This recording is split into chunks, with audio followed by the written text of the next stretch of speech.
25ویں رات ہے، تاخرات ہے.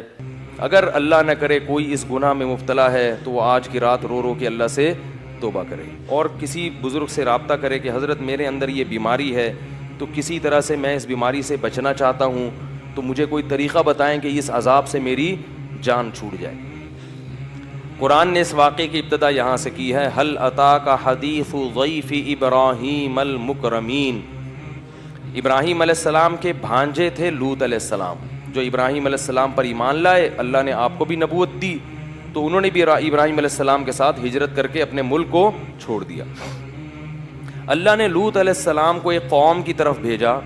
اس قوم میں جہاں شرک اور بت پرستی تھی، ساتھ ساتھ لڑکوں سے بدفعلی کی بیماری تھی، عادت پڑ گئی تھی ان کو اس برائی کی. لوط علیہ السلام کی قوم سے پہلے صدیوں تک اس کائنات میں یہ جرم نہیں ہوا. لوگ جانتے ہی نہیں تھے کہ یہ بھی کوئی برائی ہے، کیونکہ یہ انسان کی فطرت اس کو مانتی نہیں ہے. انسان کو اس طرف اللہ نے رغبت رکھی نہیں ہے. یہ جب تک کوئی باقاعدہ عادت نہ ڈالے بری، پڑتی نہیں ہے. یہ خود سے پڑنے والی عادت نہیں ہے. جیسے چرس اور ہیروئن خود سے کوئی نہیں پیتا.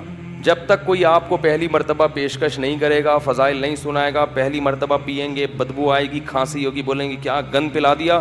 لیکن آہستہ آہستہ اس گند سے طبیعت کیا ہوتی ہے؟ مانوس.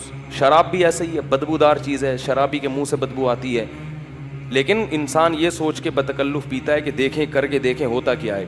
تو یہ جو لڑکوں سے بدفعلی کا مرض ہے، اللہ نے مرد کی رغبت مرد کی طرف رکھی نہیں. عورت کی طرف رغبت وہ نیچر ہے، وہ فطرت ہے، وہ نیچر ہے، وہ ختم نہیں ہو سکتی، اور وہ ختم ہوگی تو یہ غلط ہے. تو اللہ نے پیدا کیا نا، وہ تو نیچر کا حصہ ہے.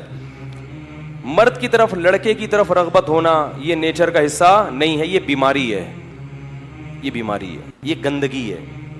اور یہ بیماری پیدا کیوں ہوتی ہے؟ وہی وجہ جو میں بتاتا رہتا ہوں. شادیوں کا رواج نہیں ہے، بالغ ہو جاتے ہیں، جب خواہش حلال طریقے سے پوری نہیں ہوتی تو کہاں منہ مارتے ہیں.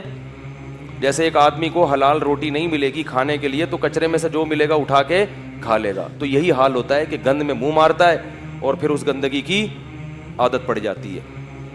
بعض لوگ ایسے ہوتے ہیں جن کو بلوغت کے وقت ہی عادت ہوتی ہے اس کی، تو وہ لوگ ہوتے ہیں جنہوں نے دوسرے نے ان کو خراب کیا ہوتا ہے. کسی دوسرے نے، جس کی عادت خراب ہو چکی ہوتی ہے، اس نے خراب کیا ہوتا ہے اس کو. تو ہے یہ یہی کہ جب آپ فطرت سے دور ہٹو گے، نکاح سے دور بھاگو گے، تو گندگی میں اللہ تعالیٰ شیطان کو آپ پہ مسلط کر دے گا، اور وہ شیطان آپ کو گندگی میں، بولو بھائی، ڈال دے گا.